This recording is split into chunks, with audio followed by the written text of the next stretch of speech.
Jirra jirtu hordoftoonni Meyraa TikTok har'as egaa odeeffannoo teknooloojii wajjin kan wal qabatu kan Air Force One yookaan immoo xiyyaara pirezidaantiin Ameerikaa kamiyyuu qubaatti kan isaaf hojjetame ittiin adeemu qabannee isiniif dhiyaannee jirra. Xiyyaarri kun guutummaatti opereeshinii raakii haga deemsaatti wantoota gurguddaa waan adda isa godhan pileentota akka haaraa kan biraarraa adda isa godhan hedduu of keessaa qaba. Tokko walii wajjin ilaalla.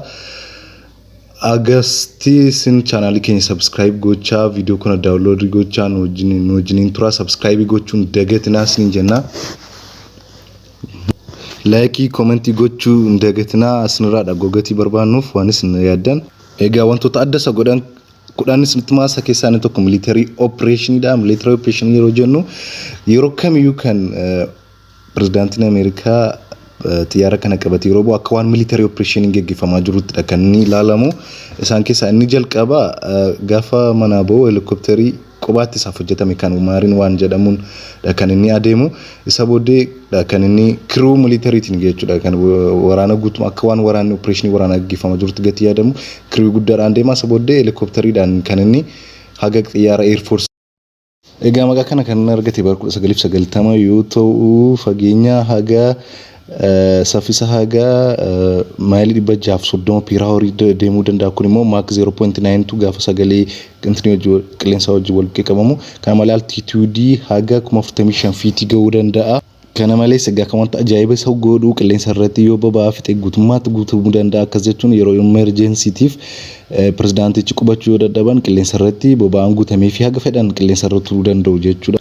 Inni baay'ee ajaa'iba xiyyaarota normaalii maltootni warri kaan irraa ittiin deeman irraa adda isa godhu ammoo misaayil difeensii ofirraa qaba. Misaayil ofirraa dhorkuu kan danda'u kan irratti hidhameef misaayil difeensii ofirraa kan qabu ta'uu kan qabu ta'a jechuudha. Akkas jechuun misaayilli kamiyyuu turgu darbatame ofirraa deebisuu kan danda'udha jechuudha.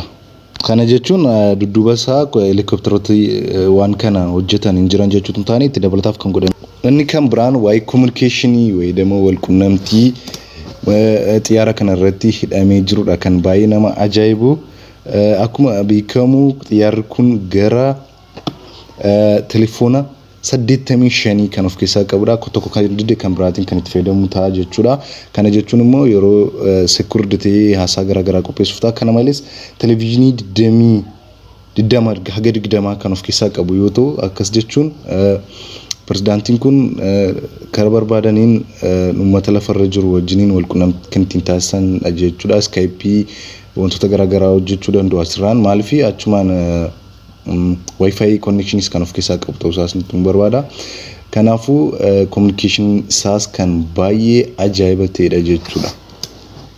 Inni kan biraan ammoo komfortii xiyyaara kana keessa jiru kan baay'ee nama ajaa'ibudha. Pirezidaantiin gaafa xiyyaara kanaan deemu relax akka godhutti kan hojjetamedha. Akka haala adda addaa bakka kutaalee adda addaa kan namatti tolan kan of keessaa qabu yoo ta'u inni jalqaba bedroomii babbareedaa of keessaa qaba. Itti aanuun immoo shaaworii fi baazruumii babbareedaa kan of keessaa qabu yoo ta'u itti aansee jiimii xiqqaa kan ispoortii keessatti hojjetan kan of keessaa qabu. Malee kichinii gurguddaa lama of keessaa qaba. Kan biraan nuclear proof ta'uu isaati. Kana jechuun electromagnetic radiation kamiyyuu yoo dhufe communication keessa isaa jiru tokkoyyuu addaan kutuu hin danda'u jechuudha. Kana jechuun boodiin isaa kan hojjetame wanneen akka bakakkaa fi wantoota kana gara electromagnetic radiation qaban communication isa keessa jiran addaan kutuu akka hin dandeenyettidha kan hojjetame jechuudha. Kana jechuun bilaastiin godhutu hin taane communication isa adda cituu hin danda'u jechuudha malee guutummaatti nuclearidhaa yoo rukutame illee diigamuu hin danda'u waan jedhu miti jechuudha. Inni kan biraan situation roomidha. Akkas jechuun pirezidaantiin kun akka biirootti xiyyaara kana fayyadamuu danda'a jechuudha. Achi taa'ee warra lafarra jiran wajjin communicate video conference gochuu danda'a. Achuma keessa warra xiyyaara keessa jiran wajjin illee video conferenceedhaan wal qunnamee waltajjii geggeessuu danda'a jechuudha. Akkas jechuun akkuma biiroo xiqqaatti White House keessa taa'ee waan hojjechuu danda'u as keessatti hojjechuu danda'a jechuudha. Kanaafuu dokumentoonni White House jiran hundumtuu xiyyaara kana keessatti guutummaatti argamu jechuudha. Inni kan biraan misaayil difeensii lammaffaa of keessaa kan qabu yoo ta'u akkas jechuun xiyyaarri kun qilleensa irratti jiru misaayilli tokko itti darbatame jaam gochuu danda'a jechuudha. Wantootni kun hundumti isaanii iccitiidhaan kan qabaman yoo ta'an iyyuu dudduuba isaa irratti wantootni argaman Boeing 747 irratti waan hin argamneef waan kanaaf fayyadama jedhamee ogeessota barnoota kana qabaniin kan tilmaamamudha. Akkas jechuun baay'ee diizaayiniin isaa fi akka inni hojjetamu hundumtuu harki caalu iccitiidhaan kan qabamu. Inni salgaffaan ammoo wanta ajaa'ibaa xiyyaara kana keessatti argamu guutummaatti waa'ee medical facilities isaatiiti jechuudha. Xiyyaara kana akka hospitaala salphaa tokkotti fudhachuu dandeessa.